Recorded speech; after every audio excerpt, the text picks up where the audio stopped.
네, 오늘은 계시와 순종의 관계라는 제목으로 말씀드리겠습니다. 한 교회의 한 성도가 이 목사님을 찾아왔어요. 그리고 이렇게 질문합니다. 목사님, 하나님의 음성을 직접 들을 수는 없나요? 심각한 표정을 하고 이렇게 질문을 했어요. 이 성도의 사정은 이렇습니다. 그가 잘 알고 있는 이 지인이 하나님의 음성을 직접 듣는다는 거예요.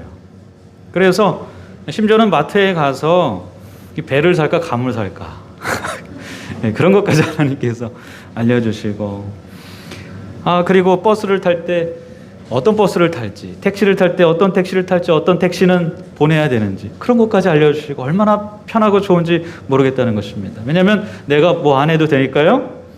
선택 안 해도 돼요. 다 하나님께서 다 선택해 주시니까요.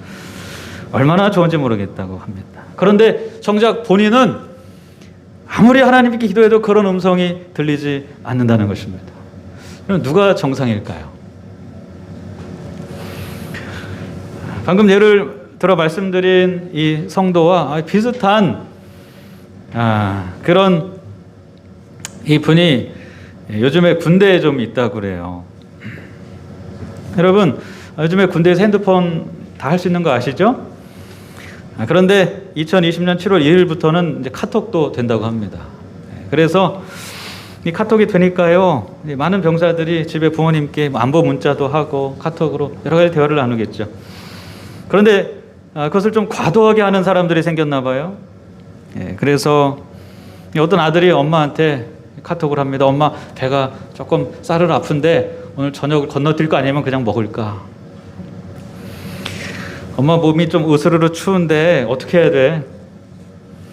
여러분, 자기가 결정하지 못하고 다 엄마께 상의합니다. 엄마는 거기에 하나하나도 지시를 해줘요. 그리고 안 되는 것은 누구에게 연락하냐면 이 소대장에게 카톡을 합니다. 소대장님, 우리 애가 이게 좀 부족한데 이것 좀 챙겨주세요. 우리 애는 멸치를 못 먹어요. 여러분, 사실은 이런 대화는 어디에서 오고 가는 거예요? 유치원에서 오고 가는 거예요. 그런데 지금 어디에서 이런 대화가 오가고 있습니까?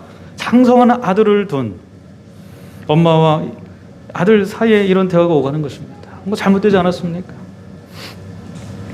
장성하였다는 것, 다 컸다는 것은 독립적으로 이제 선택을 할 수 있다는 것입니다. 자기의 지혜로, 그리고 신중하게, 그리고 그 결정한 것에 대한 책임까지 질 수 있다는 것, 그게 성인이라는 의미 아닙니까? 근데 아직 뭐가 안 된 것 같아요. 성인이 안 된 것 같습니다. 아니, 기독교는 계시의 종교가 아닙니까? 맞습니다. 계시의 종교입니다. 근데 하나님께서는 우리가 아이 상태로 머무기를 원치 않으세요. 성장하기를 바라십니다. 성숙한 그리스도인이 되기 원하세요. 그래서 하나님의 모든 말씀을 어디에 두셨습니까? 성경 가운데 기록해 두셨습니다. 그것을 읽고, 그리고 그 뜻을 마음에 새기고 거기에서부터 하나님의 음성을 듣게 하셨어요. 그래서 그렇게 생긴 하나님께서 주신 지혜로 말미암아 우리의 삶 속에 우리가 선택하게 하신 것입니다. 그렇게 하나님께서는 그분의 백성이 성숙한 그리스도인이 되기를 원하시는 것입니다. 근데 만약 정말로 하나님의 음성을 직접으로 듣는다면 정말 이상한 일들이 생길 거예요. 여기에 그런 분이 한 분이 더 계신데요. 제가 아는 한 요양원의 한 젊은 노신사분입니다. 이분도 그런 경우예요. 이분은 아침마다 하나님의 음성을 들어요. 그리고 이분의 숙소가 2층인데 1층에 식당이 있습니다. 1층으로 내려옵니다. 그리고 만나는 사람마다 하나님께 받은 계시를 말해줘요. 오늘은 사과 먹지 말고 오늘은 여기에 있는 귤을 먹으라고 했다고. 그리고 어떤 사람에게 오늘은 외출하지 말라고 했다고. 오늘은 집에 좀 전화해보라고 하나님께 그런 음성을 들었다고. 그렇게 말해주는 것입니다. 여러분, 그래서 그분이 지금 어디 가 있어요? 요양원에 가 있어요. 만약 그런 음성이 정말 들린다면 오히려 이것이 환청이 아닌가 의심해보고 병원에 가야 할 일입니다. 그런데 매우 특별한 경우에 하나님의 음성을 들을 때가 있는 것입니다. 누가 하나님의 음성을 들었습니까? 사도 바울이 하나님의 음성을 들었어요. 그가 다메섹 도상을 가고 있던 순간에 하늘에서 음성이 들렸습니다. 사울아, 사울아, 내가 어찌하여 나를 박해하느냐. 그 음성을 듣고 사울은 쓰러졌어요. 빛 가운데 임하신 예수 그리스도의 모습을 보고 그는 엎어질 수밖에 없었습니다. 여러분, 그런데 이 사울에게 임하신 예수 그리스도의 음성이 사울아 사울아 하시는 이 음성이 환청이 아닌 이유는 무엇입니까? 여러분, 이 음성은요 사도 바울 대신 어떤 결정을 해주기 위한 그런 음성이 아닌 것입니다. 그것은 사도 바울의 인생에 방향을 전환시키기 위한 특별한 깨우침을 주기 위한 음성이었어요. 그런 음성으로 사울에게 예수님께서 직접 나타나셔서 그의 인생에 매우 특별한, 매우 중요한 선택을 하게 하시는 것입니다. 사실 사울은 그 전부터 그리스도인을 바라보면서 마음에 갈등이 많았어요. 특별히 스데반이 죽고 그리스도인들이 옥에 갇히면서도 예수 그리스도를 포기하지 않는 그런 모습을 바라보면서 뭔가 자기가 하고 있는 일이 옳은 것인가라는 의문에 휩싸이게 된 것입니다. 그러나 만약 그가 예수 그리스도를 받아들인다면 그것은 그가 지금까지 배워왔던 교육의 내용과 모든 것을 부정하는 일이 되는 것입니다. 그리고 그 순간 그는 유대인들로부터도 배척당하고 그리스도인들로부터도 배척당하게 될 것임을 그가 너무나 잘 알고 있었어요.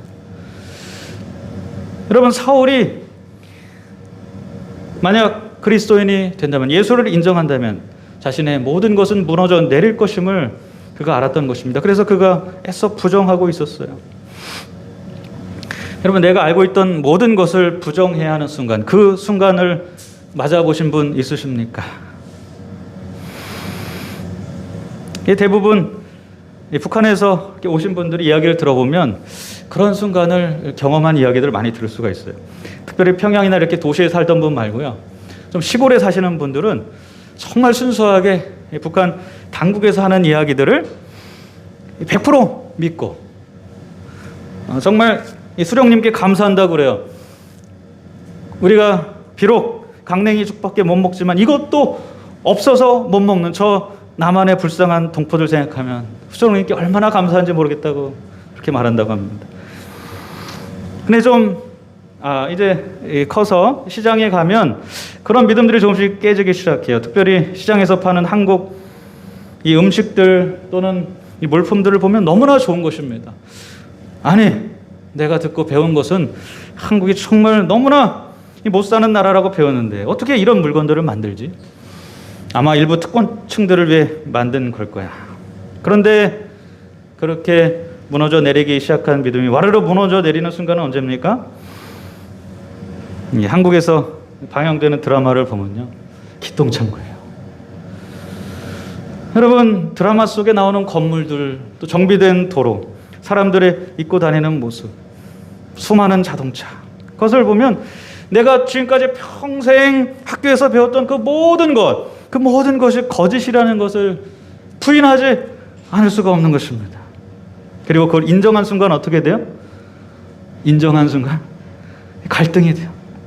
그래서 어떤 분들은 거기에 그저 눌러앉고 있지만 어떤 분들은 이제 탈북해야지, 그런 결심까지 하게 되는 것입니다. 여러분, 스데반이 그랬습니다. 스데반이 그리스도인들을 핍박했지만 그들을 핍박하면서 그들의 표정 속에, 그들 얼굴에 나타난 그 평화의 모습 속에서 특별한 은혜를 경험하고 그가 조금씩 변화되기 시작했어요. 그의 삶이 조금씩 예전의 삶이 무너져 내리기 시작했어요. 그러나 예전의 삶은 무너져 내렸지만 새로운 세계가 그에게 열리고 있었던 것입니다. 그리고 결정적인 순간이 왔어요. 바로 그것이 오늘입니다. 예수 그리스도께서 직접 그에게 나타나시고 사울아 사울아 말씀하시는 것입니다. 이런 내용이 사도행적 12장에 잘 표현되어 있습니다. 예수께서 약속된 메시아라는 거의 부인할 수 없는 확신이 그의 마음에 밀려왔다. 이럴 때마다 사울은 밤이 맞도록 이 확신과 싸웠고 예수는 메시아가 아니며 그의 제자들은 기만당한 광신자들이라는 자신의 심령을 공언함으로써 항상 문제를 해결하였다. 사도 바울은 심중에 매우 갈등을 많이 한 사람이었어요. 그런데 그 갈등의 종지부를 찍는 날이 온 것입니다. 예수님이 직접 나타나신 것입니다. 선택의 순간이 온 것입니다. 이 박해자 사울은 사울아 사울아 내가 왜 나를 핍박하느냐 라는 음성을 듣고 뭐라고 대답했어요? 주여 누구시니까? 그러자 예수님께서 내가 누구라고요? 나는 네가 핍박하는 누구라고요? 예수다. 여러분 마지막 남은 그의 사상과 그의 인생을 바치고 있던 그가 믿고 있었던 기둥이 어떻게 돼요? 와르르 무너지는 순간이었어요. 그리고 이제는 내 앞에 나타나신 이 예수를 인정하든지 그리스도인이 되든지 어떤 이 불리한 여건 가운데서도 그것을 선택하든지 아니면 그분을 부정하고 돌아서든지 그 길밖에 없는 것입니다. 그러나 사도 바울은 어떤 선택을 했습니까? 그가 비록 예수를 받아들이고 자신의 생각과 사상과 자신이 구축해온 모든 것이 무너지고 유대인들로부터도 배척당하고 심지어는 그리스도인들로부터도 배척당하겠지만 그래도 그 모든 것보다 더 중요한 것이 그의 확신이었어요. 자기 눈앞에 나타난 그리스도에 대한 확신. 그래서 그는 예수 그리스도를 선택했습니다. 여러분 그렇다면 우리도 이렇게 사도 바울처럼 하나님의 음성을 들을 수는 없는 것입니까? 여러분 어떻게 생각하십니까? 우리도 사도 바울처럼 누구의 음성을 들을 수 있어요? 하나님의 음성을 들을 수 있어요. 그러나 그 음성은 천둥 같은 우레와 같은 음성이 아닌 것입니다. 오히려 우리의 마음속에 들려지는 세미한 음성인 것입니다. 아주 작은 음성이에요. 그래서 심지어는 그 음성을 듣기 위하여서 일부러 조용한 시간을 내야 돼요. 복잡한 것, 바쁜 것 많이 쌓여 있지만 그것을 다 치워야 하는 것입니다. 내 마음속에 들리는 그 세미한 음성에 귀를 기울이기 위하여 따로 시간을 내야 하는 것입니다. 그리고 하나님 앞에 무릎을 꿇어야 하는 것입니다. 말씀을 내가 시간을 내서 봐야 하는 것입니다. 여러분 그래야 뭘 들을 수 있어요?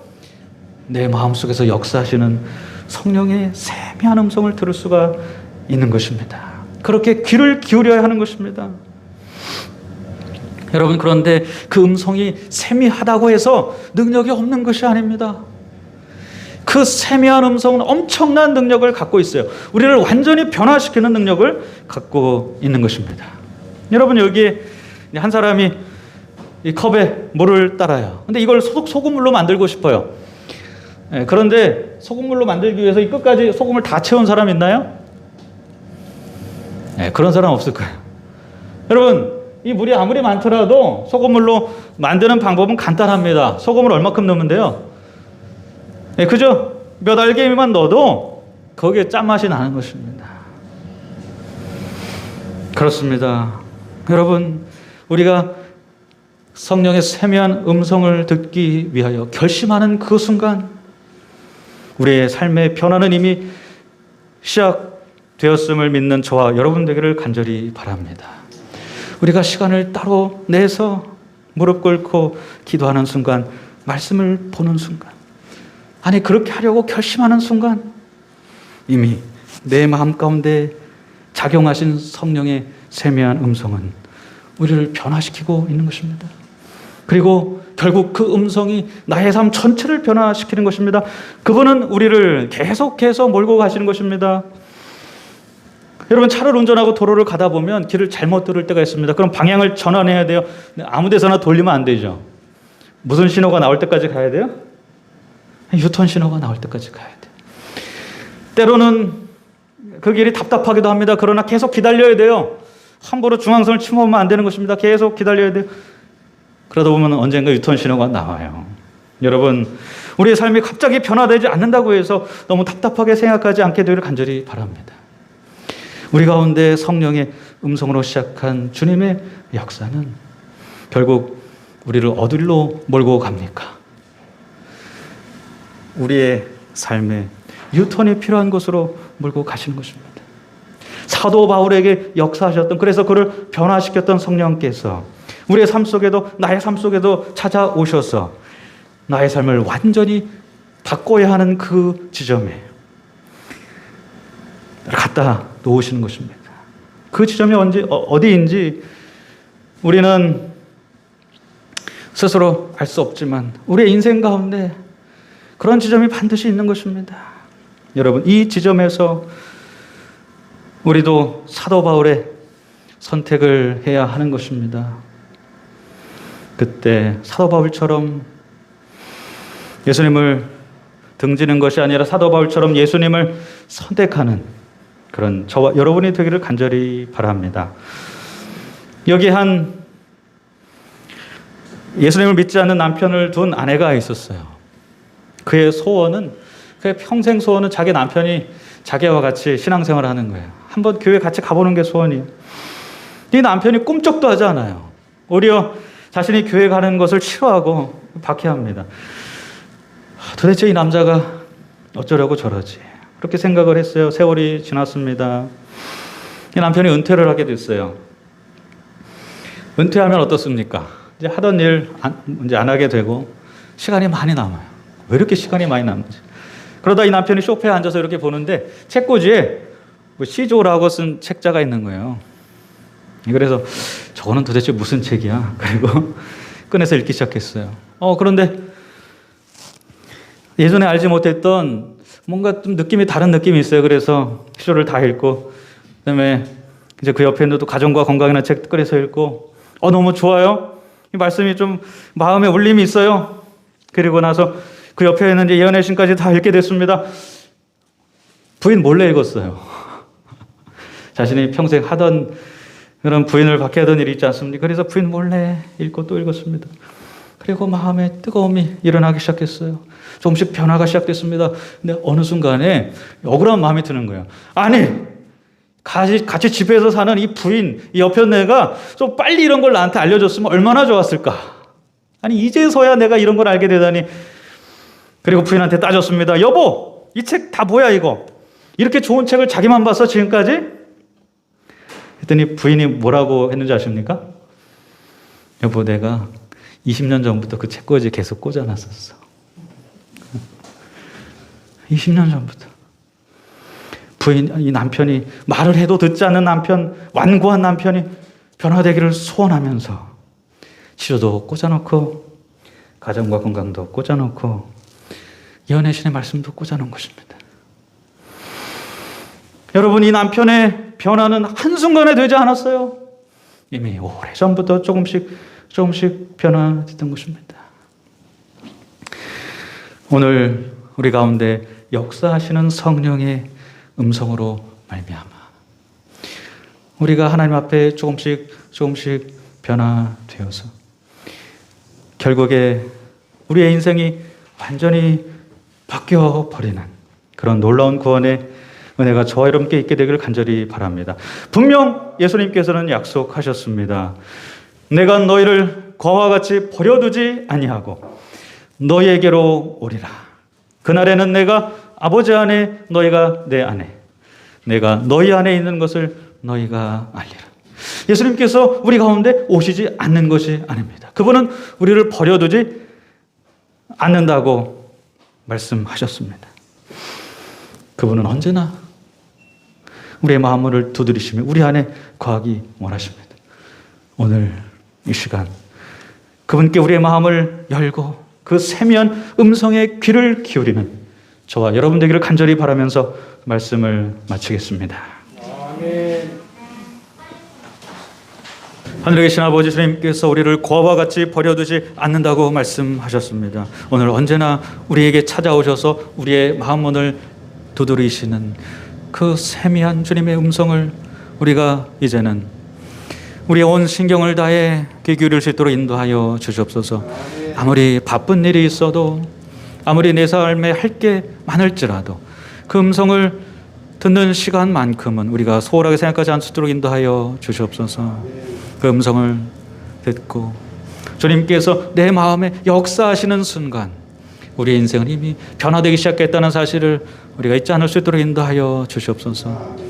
우리가 주님을, 재림하실 주님을 만난 그 순간에 나의 모습 속에서 주님께서 나를 변화시켜 주셔서 온전히 주님의 모습으로 바뀌게 하신 예수님께 감사할 수 있는 축복을 누리는 모든 성도들이 다 될 수 있도록 인도하여 주시옵소서.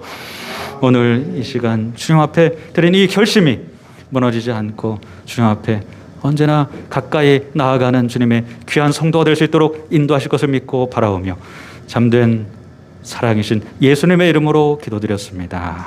아멘.